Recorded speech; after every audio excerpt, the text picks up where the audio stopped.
In this pastime, there's lots of pulling.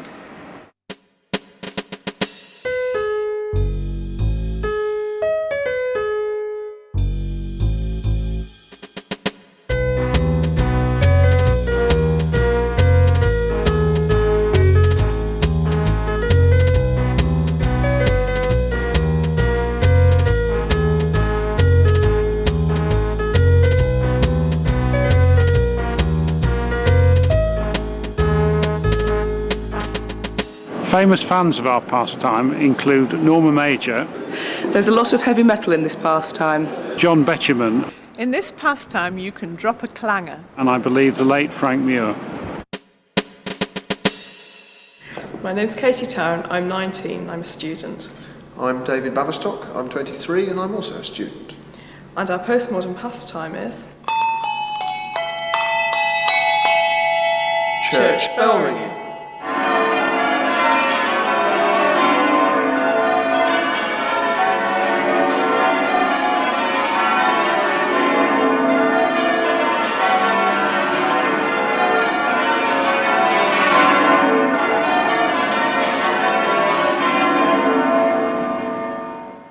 Katie and I know each other through the University of London Society of Change Ringers. It's a bell ringing society for people who are students in London. Ringing the changes consists of ringing the bells accurately and rhythmically in sequence. The sequence changes each time a bell is rung, and a change is never repeated. I'm now in my second year at the London School of Economics. I'm finding it so much harder and so much more stressful than my first year of doing law. I can never believe how much work you have to do for it. It means I'm spending more and more of my time in the library, the computer rooms, rather than where I prefer to be in the student bar or the coffee shop. I'm currently a student at King's College London. I'm reading philosophy and theology. At the moment, I'm having a very good time. It's hard work, but it's stimulating and I enjoy it. The word campanologist is one that lots of people know, but it's not one that's very often used by bell ringers themselves. We usually just call ourselves bell ringers. Will, are you ringing bell down? Depends if you leave me on the floor. Yeah, choose a bell. Fourth. When I first left home and came down to London, I found bell ringing incredibly useful. It meant that as soon as I came down here, I could find out when the first practice was, go along to the church, and on my first night in London, I went home knowing infinitely more people than I'd ever know just by going through a normal student integration. I first took up ringing because my parents were ringers and they encouraged my sister and I to take it up so we'd have a family pastime. And they made sure that I kept ringing even when I didn't want to, so the family could stick together. And here I am, actually enjoying it. Ringers are drawn from all walks of life and from all ages from 10 to 90 or more. There are many ringing families and have been for generations.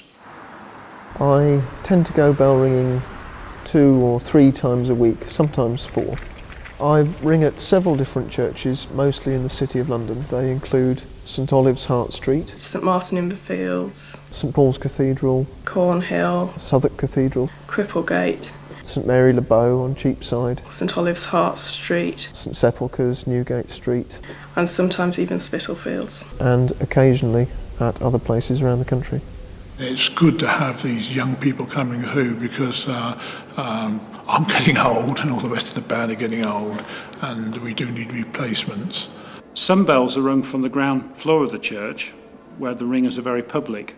In other places, such as St Paul's, we're hidden away in a tower, away from the ground floor, and we are heard but not seen. Ringing at St Paul's is quite special because it's a privilege which is not available to many people, as it's the National Cathedral, an important building and one which hosts a large number of quite special services.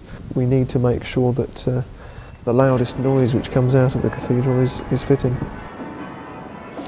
Okay, so these are the 12 bells of St Paul's Cathedral. They're currently resting mouth upwards in what we call the up position, ready for ringing.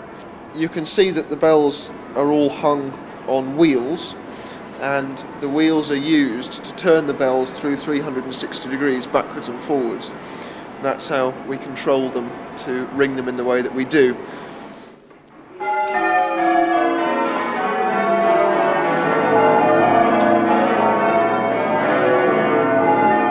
Bell ringing is a family thing with me. I first got involved when I was about 12 years old, when my father taught me. It seemed relatively natural that I should progress and become involved myself.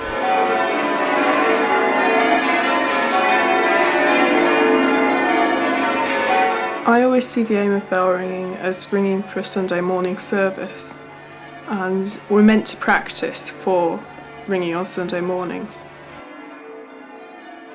Bell ringers have the privilege of articulating the public mood. We ring half muffled on sad occasions and fully open to celebrate occasions such as weddings and the recent millennium celebrations.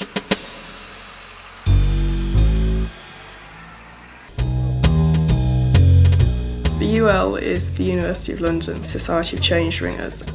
Once a year we organise a freshers outing, which is intended to welcome newcomers to the society and show them a bit of what we're about. This year we've decided to go to Hastings. We're going to try and ring at 4 towers, maybe recreate the battle, and just hopefully have a good time. Before I came to university, most of the people who I knew through bell ringing were elderly, or sort of in their 30s, 40s, so on. But since I've come to university, I've found that there are actually lots of young people who do it as well. The aim of bell ringing is to make a musical sound, but the sequences are put together mathematically to make sure that there are no repetitions. This fluffy bit here we call the Sally. The actual ringing of the bell style is put together by pulling down on the Sally, which we call the hand stroke, and then your arms will go up in the air, you pull down on the tail end, and that's called your backstroke. Hand stroke, and backstroke. Hand stroke there, and backstroke. After you've managed to get that, what you have to learn is how to ring with other people. So we start off by ringing the bells down the scale from the highest to the lowest note, from the treble bell to the tenor bell, and we will then change the positions that the bells strike in each sequence to add a bit of variation and a bit of interest to the sound. Although rings of bells are usually called peals, the word peal has particular significance to bell ringers. It consists of at least 5,000 changes run continuously without a break. My favourite bell ringing memory was the long length peal that we rang at Southwark Cathedral 2 years ago. Nearly 10 hours long. It was a great achievement. The longest peal ever rung was at the Bell Foundry in Loughborough. It was over 40,000 changes in length and took 17 hours to ring.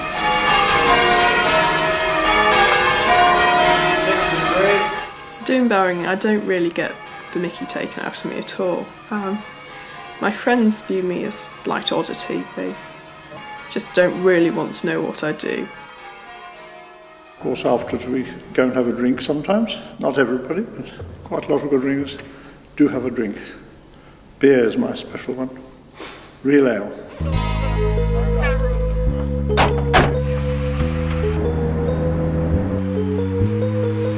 Okay, right, what we're doing now is looking up somewhere to go for lunch. Simon's brought his good beer guide. Simon? Seems to be still that morning.